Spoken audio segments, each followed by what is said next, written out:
few podcasts to record in the next day or so. Today we're going to start with the preview of France versus Spain. So it's July the 14th, Tuesday. It's probably about just over an hour or so to kick off. And we're just going to do a little preview, get that out of the way because we can't do a preview after the match, can we? Nope. So we'll do the preview and then we'll record some other podcasts after. And firstly, before we start, happy 19th birthday to Yamal for yesterday. He's turned 19, so he's getting old now, isn't he? And he's playing today, so let's see if it's going to be a good birthday present for himself and Spain. And Spain have had a couple of late victories thanks to Marino and his late goals. So the matches have been pretty tight. You'd expect Spain to have the majority of possession of the ball. That's the way they play. They want possession. Spanish team. The midfield is going to be, well, it's always important, but Pedri's, whoever starts, Rodri. If you lose that ball against this French team, you're in big, big trouble.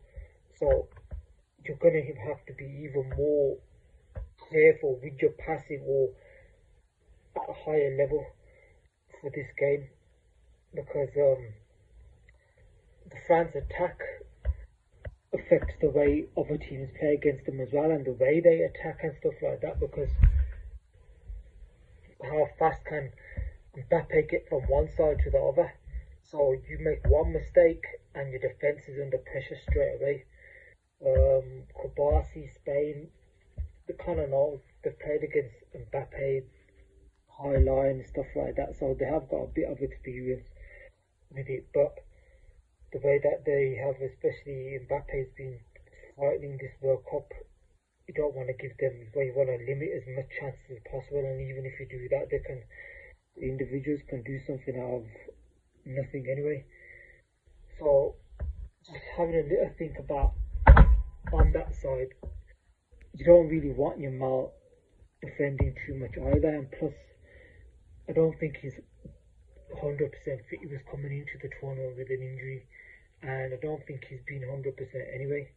So you need that midfield maybe to support, and maybe even Paro not to maybe go up as much to support Yamal. So then obviously if you're not doing that, then Yamal hasn't got the overlap to create space for himself as well, so it's going to have to be a bit more individualistic from himself as well.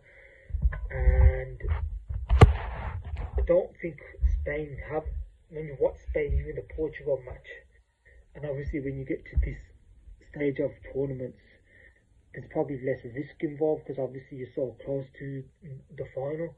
But Spain, I don't think they're going to go gung-ho or make it a basketball match anyway, so it's probably going to be a controlled match on Spain's terms.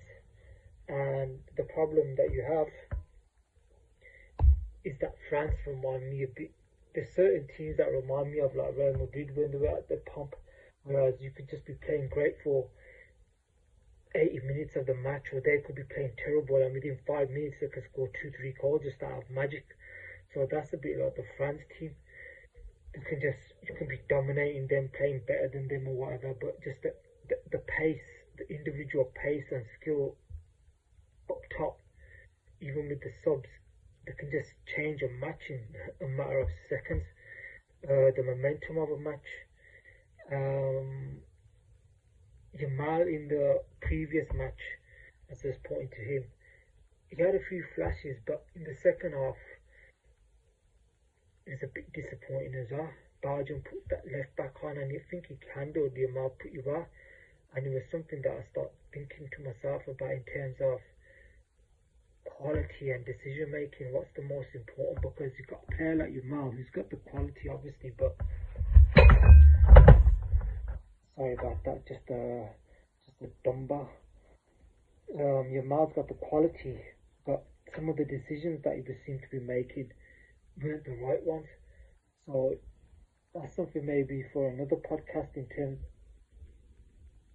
maybe about youth coaching and players' decision making. But Yeah, I think he's gonna have to be at his best today if they're going to win.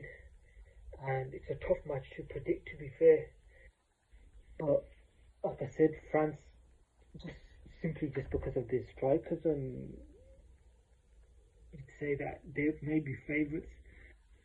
Spain as well as a team, and they don't concede many goals, even though they conceded against Belgium. I think it's the first goal they conceded in World Cup, so in like 600 and something minutes. So I'm gonna I'm gonna go with Spain because I think that Yamal's gonna do something special. It's his birthday and he's coming in confident and he's got to back it up. And I think that Spain are gonna have the match under control, and with the players they have as well, that they will just. And I think Nico Williams is getting back to fitness as well. So maybe when Nico Williams comes back, that gives them an extra dimension as well. Spain, with that bit of pace of him and Yamal on the pitch, the longer them two on the pitch, I think it gives them that, that bit of pace as well, similar to France, whereas they can go one on one with players. So I'm just gonna go Spain, and I'm just thinking if it's gonna go extra time. I think if it goes extra time, it'll go penalties. So I'm gonna go Spain 90 minutes. Let's see how that pans out. So even though Spain sometimes make it the match a bit boring, as long as it's high quality, I don't mind.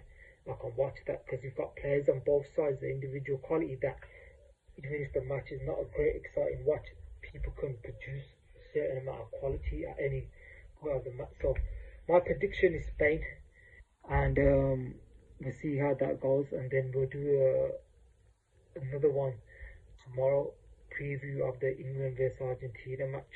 So I hope everybody enjoys the match, and see what happens.